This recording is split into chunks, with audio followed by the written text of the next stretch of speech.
yarn duck. Sorry for the glare on my glasses. Sun, nothing I can do about that. Can't turn it off.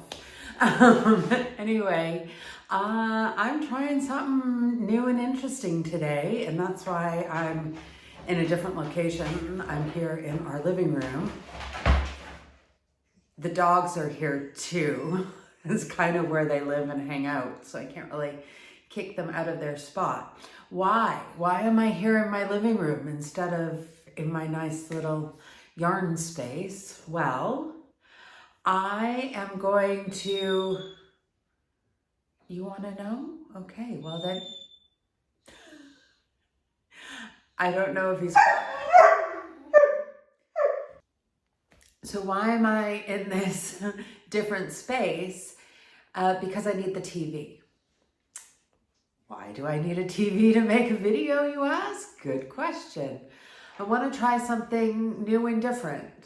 I am participating in Erin from Crafting Kitty's Creator Spotlight this month. And this month, she's focused on just vintage crochet. And if you want to know more about that, check out her video. I will do my best to link it below. But it's her Creator Spotlight for November. If you want all the details about that, you can check it out. But in looking through the videos on Just Vintage Crochet, I discovered something called Tuknitchet. And instantly I knew I have to try that. So it's a combination of Tunisian crochet, knit, and regular crochet. So Tuknitchet. And that's what I'm gonna do. And I thought maybe you'd be interested too. So I am here. I think I have what I need. Coffee. Maybe the most important in any part of my crafting adventures. My set of Tunisian hooks. And I will say I am concerned about this because as you know, if you've watched me for any amount of time, I am an inline girl and my Tunisian hook set is tapered. So we'll see how I go with that. I have been considering getting a new Tunisian set, but I think that if I did, I would get them interchangeable with cords, and I don't think that would work for this project. So if I fall in love with Tuknitchet, maybe I will. It's actually, I find pretty hard to find Tunisian hooks that are inline. Any other inline girlies that can recommend a good site? I'm interested. I think I need one skein. I'm gonna try and make the scarf. So I grabbed a skein of ice yarns. This is Rainbow, and I think this is a yarn that they have on and off. I'm not nearly as well versed in ice yarns as some people are, but I got this in a mystery box. So I believe either the color is discontinued or it's not available anymore. But I thought it was kind of pretty, and it was sitting there on my shelf as a one-hit wonder. It's the only skein I have. As I said, I got it in a mystery box. So I thought it might be good to experiment with this project. So it's 100% acrylic. 100 grams for 230 meters, which should be good. Enough meterage for a scarf, just a simple, not too thick. They're recommending 4mm hooks and calling it a 3-weight. Yeah, I think that's probably true. It's roving, so it goes from thicker to thinner bits, but overall I'd say, yeah, probably 3. So yeah, see how we go. I might use a bigger size. So what she says, I've watched the video a couple times first to see, do I think I can really do this? But I haven't tried it yet. So what she says is that you need 2 hooks, like knitting. I guess this is where the knit part of Tuknitchet comes in. And since most people don't have 2 hooks that are the same size, she says just use 2 that are size adjacent. So I think I will try the 5 and the 5.5 millimeter. Just because I tend to need to upsize my hook in regular crochet. I find that the hook recommendations on the yarn is usually too small for me. So, and I want to make it kind of loose because I am a little bit nervous about being able to get the hook in, and I don't know. We'll see. We're going to just try it out. And then I have my notions bags with a set of hooks and darning needles and stitch markers, measuring tapes, scissors, all the notion-y stuff. I just have a bunch of these that I keep around. I kind of have one in all the major rooms in my house. And one in each of the cars, and yeah. I like to always have all the notions available at all times. One day I will show you my key ring, which also has a measuring tape, a little thing of darning needles on it, some crochet hooks. It's like my keychain is like this, but don't leave home without them. That's my... So I'm going to turn the TV on. I am not going to, I'm not going to show you necessarily how to do it. This is not going to be a tutorial. This is just me learning because that doesn't seem like a fair thing to do. I will link this video that I'm watching, not this video that you're watching, but the video I'm watching, the tutorial of Tuknitchet from Just Vintage Crochet. So if you want to learn how to do it and try to do it, you can go there and do that. I think that's the only fair way to do it. And your turn to look at me instead of the TV, so that I'm not, I don't know, stealing her content. It feels a little, I never, you know, I'll talk about other people's videos and I'd like to like show them, but then I'm like, is that the right, like, I don't know. So I'm just going to reference the video and yeah, I'm going to go get it set up and started, and then I'll turn the camera back on and you can see, can I do it? Can I not do it? What does it look like? I don't know. I feel like I watched the video a couple of times on my phone and she's using a variegated yarn. So I'm actually not sure what the pattern looks like. Not the pattern, but what the stitches and the fabric. There we go. The fabric looks like. She described it as chainmail-esque. So I don't know who will end up with this scarf, if it turns out at all, if I'm able to do this. So I sort of got something that is also sort of gender neutral. So that was my idea. Chainmail. I have a lot of men in my life. If you're new and you don't know, I have 5 sons and a husband.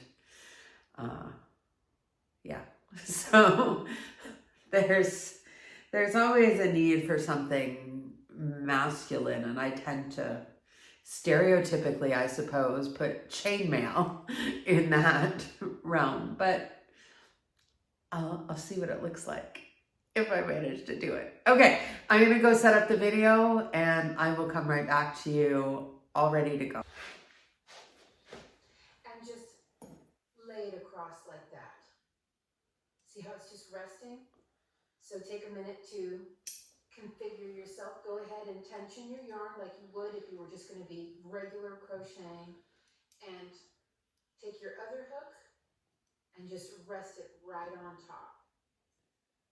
Now go ahead and come over the top of the pole, yarn over and pull through.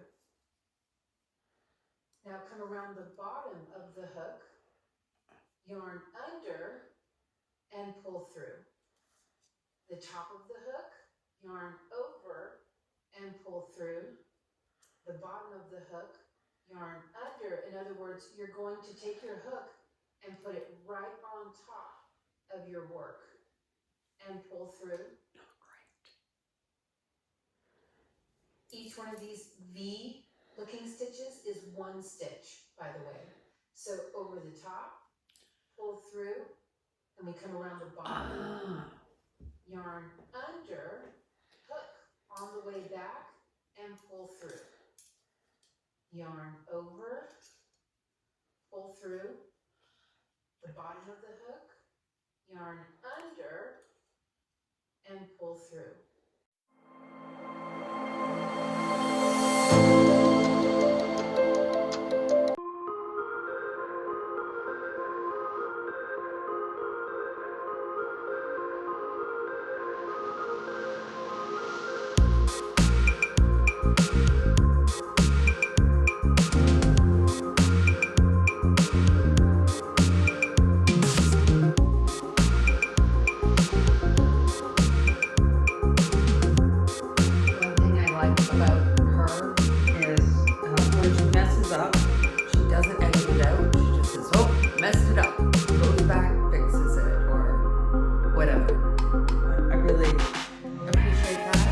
Because, you know, if my teacher's messing up, then it's okay for me to mess up. And she's going to show me how to fix it, which I really like. Okay, she's putting on 30, but she's working with fingering weight. Yeah, a fingering weight yarn. So I think I probably need a even, wow, okay. Clearly I need to go back to the coffee supply. Even number of stitches, but I'm pretty much across my hook. So 1, 2, 3, 4, 5, 6, 7, 8, 9, 17. Okay, so one more over.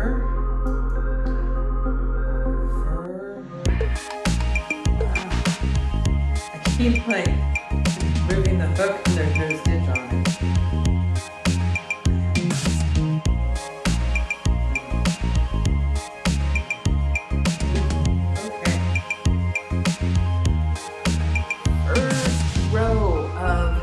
Tuknitchet.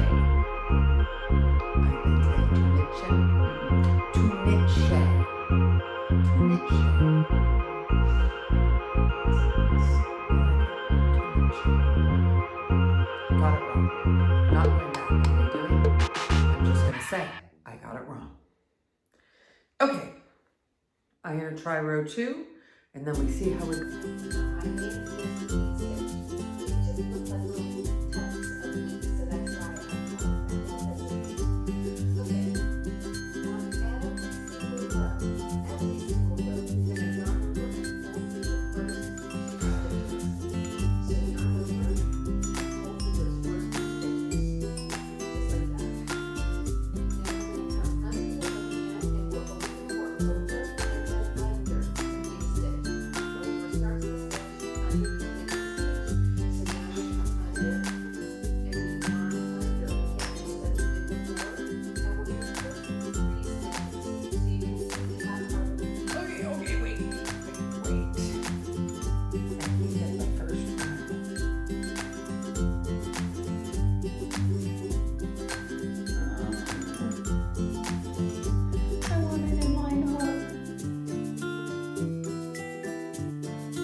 Okay, I'm gonna start again. She just said this is almost foolproof. You can't mess this up.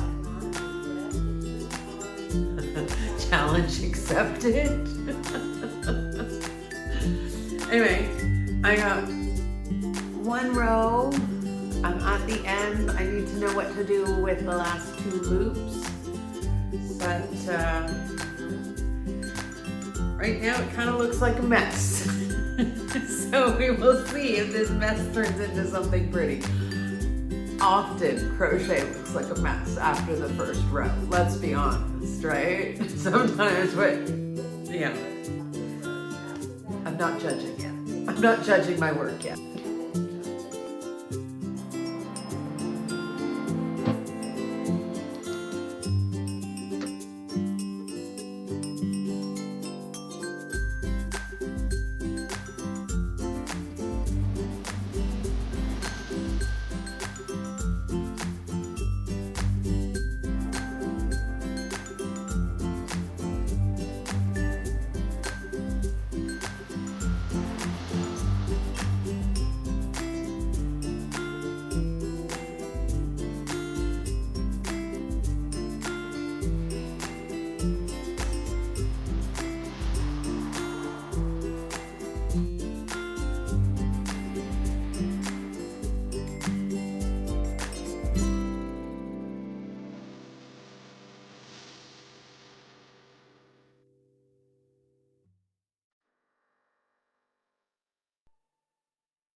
Now it's so quiet, I'm concentrating.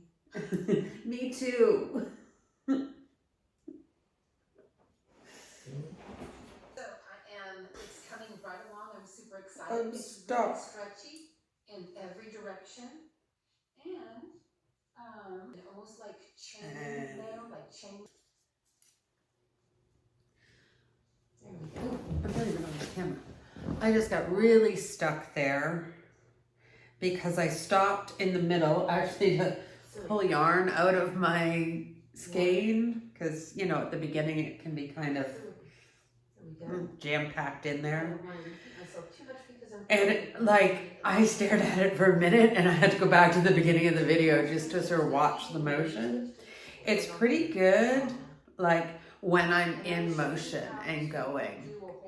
But when I stop, probably because it's just a new technique for me, it takes me quite a while to just sort of think about it and think about the anatomy of this stitch. And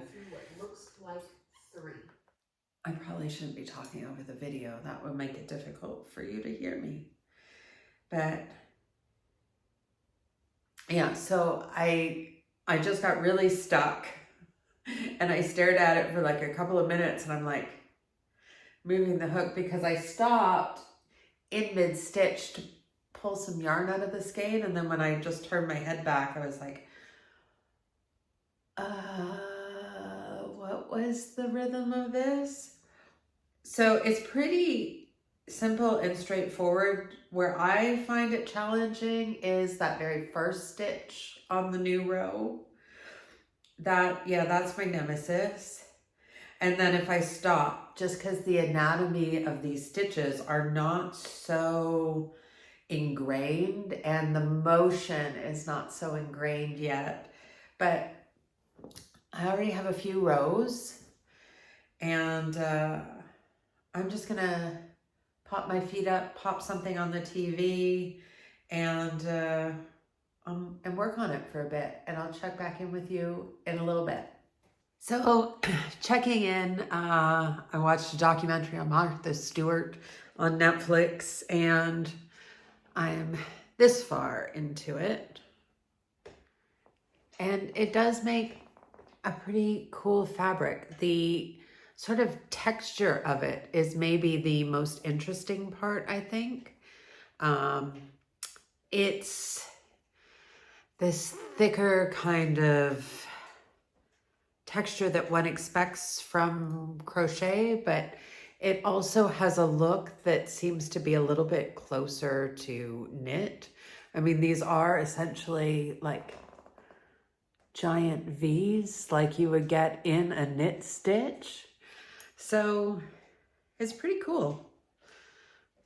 Anyway, I am going to keep going. I do want to finish the scarf, and I think I will decide the scarf is finished when the skein is finished. Because I only have one skein, so might as well just scarf it up. But it goes pretty well. I think the hardest part is still that very first stitch, getting that first loop off, and making sure you haven't pulled it too tight because you're still tensioning the yarn. And yeah, so I think that is still the hardest part for me. But then once you get going, it's just 3 1 3 1 3 1, 2 on the end and 2 at the beginning. So it's pretty straightforward. I think that it maybe has a lot of potential. On I go. So I'm just doing a little quick update here. It's early in the morning. There's the puppies. So this is where I got to last night. So it's like, it's not, sorry, the little puppies are chasing the old lady dog, and decided as soon as mommy hit record that it was time to get loud and noisy. Hi, baby. Hi. Oh, okay. Kissing the face. I have no idea what's happening with the camera. Hey. Yeah, sorry. My house is always like this. Always like this. So, I even have a kid home today because it's, I don't know, teacher training or something at the kindergarten. So anyway, you can see I'm almost out of yarn. So I've deemed my scarf almost finished. And I would say in total, this was about 6 hours worth of work. But you have to take into consideration that was also learning a completely new technique. It's, sorry for the mess. It's about 7 a.m. and I like to have my morning coffee in bed with my project. And I like to work on a... Hey! Mister. He also likes to compete for the cuddles with the project. This is Magnus. Anyway, I'm going to have to learn how to bind off soon, and I'm hoping that's in the video. I can't remember. So I'm going to do a few more rows on this and bind off, and I will come back to you after I've given this one some cuddles and had some coffee and figured out what I'm doing with this. But yeah, it's really addictive. I found myself looking at yarn this morning. You know, I get up, check my email, see all the sales and ads and that, and look at it, and I'm going, oh, I could make one of the, hey, the yarn, buddy. The yarn. Oi. I can make one of these with that yarn. I can make one of these with that yarn. So I may be getting a little addicted to it. I was also thinking, if I put the panels together in this way, I could make a cool looking sweater or cardigan or... Yeah, so it is a little bit addictive, but it does take some getting used to, and the motions are just different for me. I'm going to go give him some cuddles and drink my coffee. I will be back to you, maybe, with the finished object. Okay, finished the coffee, got dressed, dealt with the dogs, and it's finished. Why is it finished? Because that's the end of the yarn. So I did look at the cast off procedure, and it seems pretty straightforward. So I'm just going to go ahead and do that. I think, as usual, this very first one is the most difficult. But the one thing that she kept emphasizing is that it's really important to do it loose, which is not my forte. I'm not a loosey-goosey kind of girl, but it does seem important for for the edging, because if you do it too tight, it'll pull the lace together and make it look overly stretched out. So that's logical. But I really enjoyed this, especially once I got the hang of where do I put which needle when and how many loops. I had to rip out quite a few times just because I hadn't quite got it yet. Oh, see, I'm getting a little too tight. You see there how I've got it too tight and it's bowing? I've got to try to... Oh dear. I should have listened more. Okay, I think I can go back. I think I can go back. Maybe I can't. If I go... Now what have I done? Now what have I done? Okay, just do that. Good. Really, really, really loose. Really, really, really loose. Really, really, really loose. Really, really, really loose. Maybe I should have done this part off camera. And yeah, I am kind of always like that. Caffeinated, not caffeinated. Sleepy, not sleepy. Doesn't matter. I am a goofball who often gets caught talking to herself. So I made a whole channel out of me talking to myself. Okay, I am cast off. It's a little tight. I got better closer to the end there, but as you can see, it's a little tight there. But I'm going to cut this off. I'm going to weave in my ends. That is one of my concerns, actually, because it really is so lacy. I don't know if you're really seeing just how sort of holy in that it is. Hello from the other side. Is that you're really going to see the ends? So I'm interested in that. And then I'll come back and show it to you and give you some final thoughts. And then you can go make your own because it's fun. So here I am with my Tuknitchet scarf. It was really fun. It just was fun. It was fun to learn a new technique, use tools that I'm very familiar with, but in ways that I have never done. So even though it was like the same stitch over and over and over again for hours, it was new and interesting at the same time. At least that's what I found. It might have turned out a little shorter than I would typically like for a scarf. But that was, you know, one skein of the rainbow, and that's what I had. I have some thoughts on the yarn, but I think the yarn, I don't think you can get that yarn anymore. So I'm not sure sharing them is helpful. But like, that's what I had at the end. So not much left on that. Maybe a gram. Maybe a gram. But it was my first time. I had no idea, you know, what meterage would get me to what. I can hear the dogs are loose in my husband's office. Hang on a sec. Sorry, they're really pretty good and pretty well trained, but sometimes unsupervised, they can, well, they just think some things are to play with that we don't think they're supposed to play with. And yeah, I'd hate it to be my husband's computer or something. So it's just life around here at the zoo. Like, just have to stop sometimes.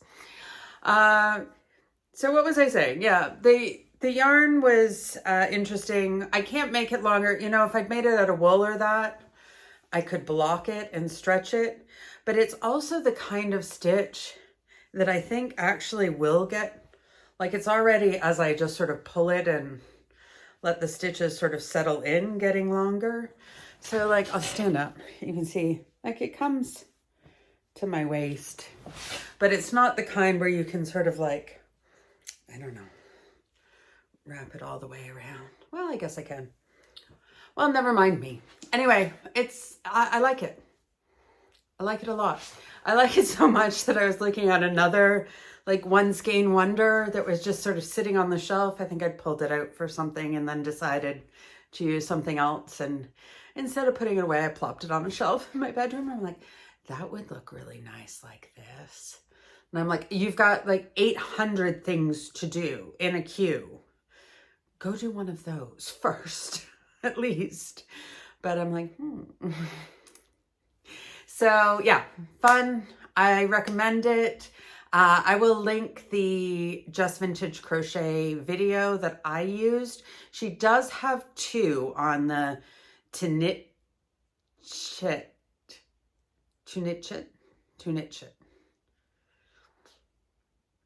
Okay, I might not have the name of it right, but I think I got it. By George, I think. By the end I got it. I can do this. That might help. Anyway, thanks for watching. Let me know if you try it. Let me know if you've done it. Let me know if you want to try it. It was really cool. It was really cool to do something totally new that I hadn't even seen before. But I feel like I've seen this stitch before. And it's just so like stretchy and lacy and yet warm. Like no colds getting near this neck at the moment. So, but if you've worked with it, tell me what you've done and if you like it, because my brain is just reeling with ideas. So much so that I'm having trouble like saying goodbye. Thanks for watching. If you're not subscribed, please do. If you liked it, thumbs up, you know, all that YouTube stuff. And until next time, friends, happy stitching.